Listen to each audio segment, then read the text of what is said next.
विदेश मंत्री doctor S Jaishankar ने इंडिया इंटरनेशनल सेंटर में संहिता द्वारा आयोजित पांडुलिपियों की प्रदर्शनी में अपने संबोधन के दौरान 18वें G20 शिखर सम्मेलन के सफल समापन को याद किया और कहा कि हमारे पास निश्चित रूप से आर्थिक पुनर्संतुलन का एक युग है, तो वास्तव में G20 का उद्भव कैसे हुआ?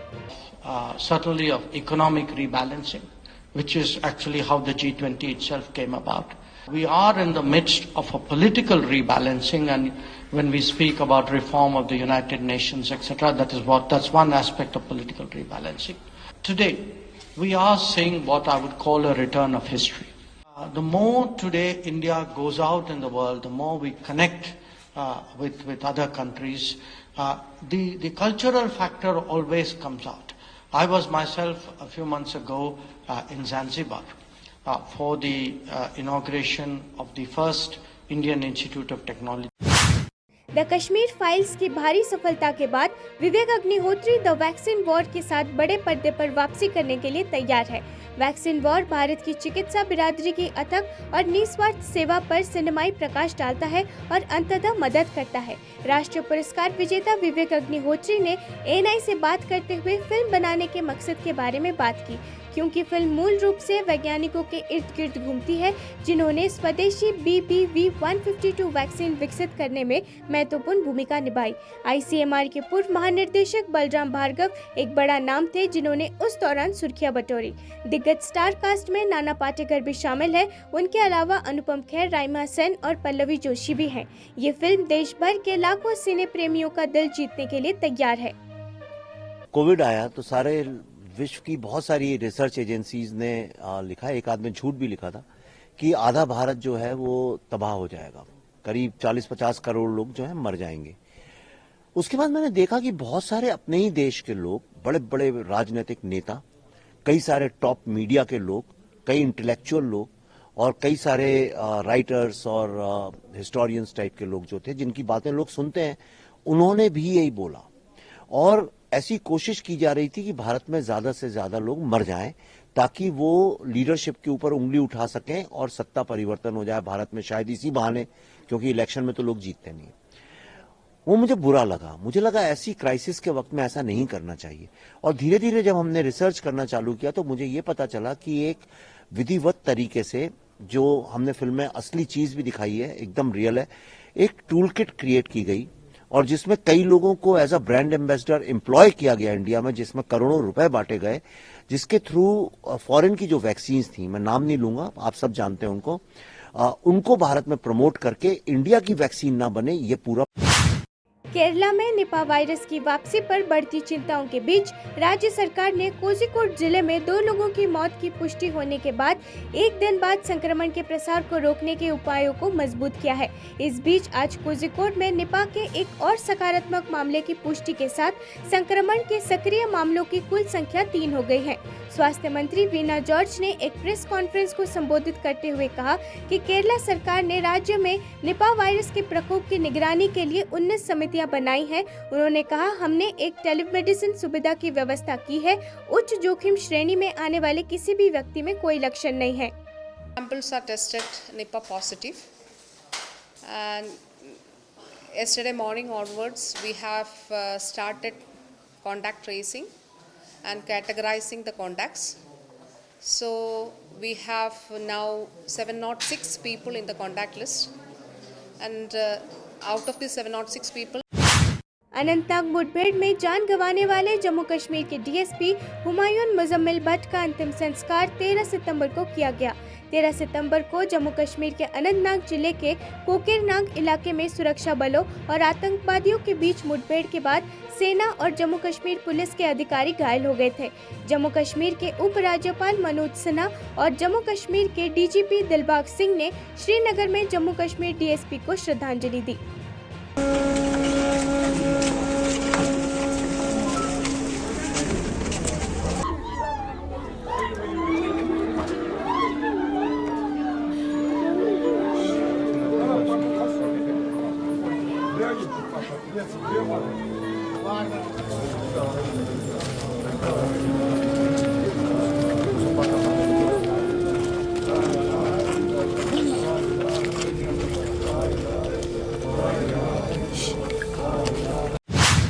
ईडी द्वारा पूछताछ के बाद तृणमूल कांग्रेस सांसद और राष्ट्रीय महासचिव अभिषेक बैनर्जी ने कहा कि उन्होंने अपना कर्तव्य निभाया है और सभी सवालों का बेहतरीन तरीके से जवाब दिया है। ईडी की पूछताछ के बाद अभिषेक बैनर्जी ने कहा, मैं ईडी कार्यालय आया हूं, जांच में शामिल हुआ हूं, सवालों का सामना किया है। जो सवाल मुझसे पूछे गए हैं मैंने अपनी पूरी क्षमता से जवाब दिया है। उन्होंने कहा, आखिरकार मैंने उन्हें ये भी आश्वासन दिया है कि जब भी वे मुझे बुलाएंगे मैं आकर उन्हें जवाब दूंगा और अपनी सर्वोत्तम समझ और क्षमताओं के अनुसार जांच एजेंसियों और अधिकारियों के साथ सहयोग करूंगा।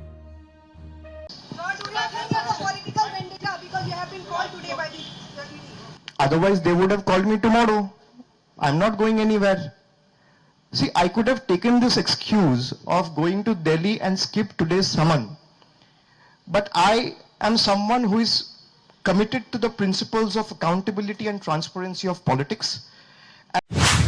भारतीय लघु उद्योग विकास बैंक सिडबी ने सौर छतों की स्थापना के लिए सूक्ष्म लघु और मध्यम उद्यमों एमएसएमई को ऋण प्रदान करने के लिए टाटा पावर के साथ एक समझौता किया है।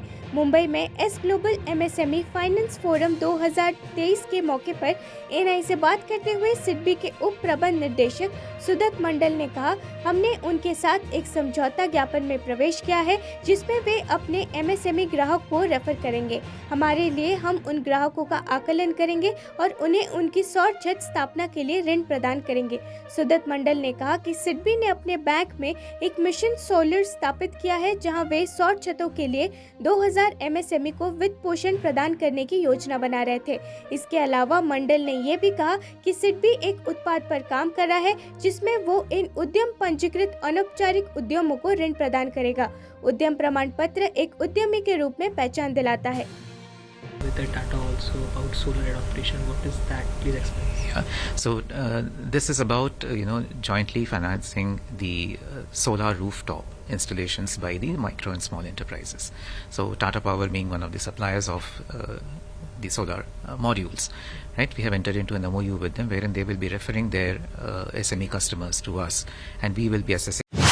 प्रधानमंत्री नरेंद्र मोदी 13 सितंबर को भाजपा केंद्रीय चुनाव समिति की बैठक के समापन के बाद दिल्ली में भाजपा मुख्यालय से चले गए। मध्य प्रदेश और छत्तीसगढ़ में आगामी विधानसभा चुनावों की रणनीतियों पर चर्चा के लिए भाजपा केंद्रीय चुनाव समिति की बैठक हुई।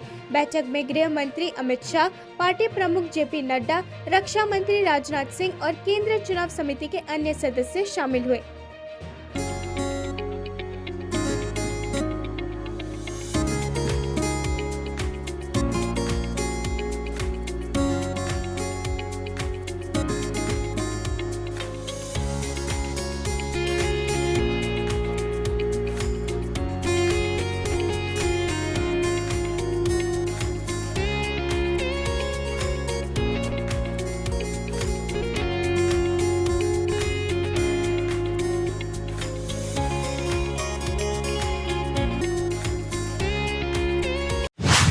G20 शिखर सम्मेलन हाल ही में राष्ट्रीय राजधानी में सफलतापूर्वक संपन्न हुआ। केंद्र के सशस्त्र बल केंद्रीय औद्योगिक सुरक्षा बल CISF को 780 दिल्ली पुलिस और सशस्त्र सीमा बल को प्रशिक्षित करने का एक बहुत ही संवेदनशील और चुनौतीपूर्ण कार्य सौंपा गया था। G20 तैनाती के लिए SSB कर्मी, दिल्ली पुलिस और CISF के सभी 780 कर्मियों की VIP सुरक्षा के विभिन्न अभ्यासों में प्रशिक्षित किया गया। की तैयारी में बहुत अहम रोल सिक्योरिटी का था, security of the heads of states और उनके स्पाउसेस। इन दोनों की जो सिक्योरिटी इंश्योर करनी थी वो दिल्ली पुलिस को ये रिस्पॉन्सिबिलिटी दी गई थी। दिल्ली पुलिस की रिक्वेजिशन हमारे पास आया था, रिक्वेस्ट आया था उनके जो लेडी ऑफिसर्स, लेडी सब ऑफिसर्स और लेडी कॉन्स्टेबल्स जो स्पाउसेस के साथ रहेंगे। तमिलनाडु भाजपा अध्यक्ष के अन्नामलाई ने कहा कि कर्नाटक को कावेरी जल विवाद पर देश के कानून का पालन करना चाहिए। ANI से बात करते हुए के अन्नामलाई ने कहा, कर्नाटक को देश के कानून का पालन करना होगा। देश का कानून बहुत स्पष्ट है। 2018 के बाद कावेरी जल प्रबंधन निकाय का गठन हुआ और उसने अपने फैसला सुनाया है। अगर कोई समस्या है तो उन्हें सुप्रीम कोर्ट में जाकर अपील करनी होगी। मुझे यकीन है कि सुप्रीम कोर्ट तमिलनाडु के तर्क पर विस्तार से गौर करेगा। तमिलनाडु अतिरिक्त पानी नहीं चाहता है, वो अपने हिस्से का पानी चाहता है। इस बीच कर्नाटक के मुख्यमंत्री सिद्धारमैया ने 14 सितंबर को सर्वदलीय बैठक के बाद कहा कि राज्य सुप्रीम कोर्ट के आदेश के अनुसार अपने पड़ोसी राज्य तमिलनाडु को पानी छोड़ने की स्थिति में नहीं है। Karnataka has to follow the law of the land. The law of the land is very clear. After 2018, the Kaveri Water Management body is constituted. It has given its verdict. If there is a problem, they have to go on appeal against to the Supreme Court. And I am sure the Supreme Court will look in detail into Tamil Nadu's argument, because our farmers are suffering in the Delta region because the Kurvai cultivation has already started. So I am sure the Supreme Court will give a verdict that is supportive of Tamil Nadu stand, because that is a natural justice also. Tamil Nadu doesn't want any extra water. Tamil Nadu Gujarat के राजकोट जिले के शास्त्री नगर इलाके में एक घर के अंदर विस्फोट हुआ। कथित तौर पर घर के अंदर कुछ रासायनिक बोतलें फट गई और आग लग गई है। फायर डिपार्टमेंट के अधिकारियों के मुताबिक मौके पर दमकल की गाड़ियां मौजूद है और आग बुझाने का काम जारी है।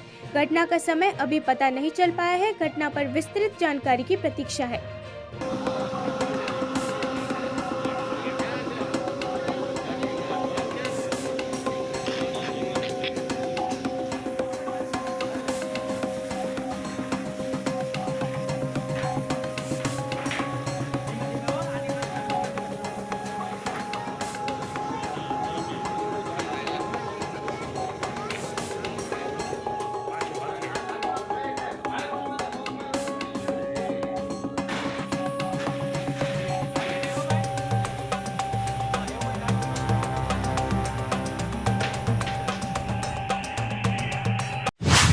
दिल्ली के करोल बाग इलाके में एक कपड़ा गोदाम में आग लग गई है। आग बुझाने के लिए कम से कम 15 दमकल गाड़ियां मौके पर पहुंची हैं। घटना में किसी के हताहत होने की कोई सूचना नहीं है।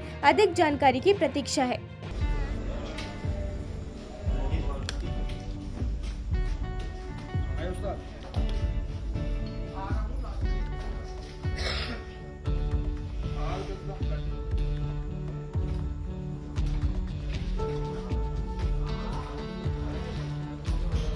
आप कैसे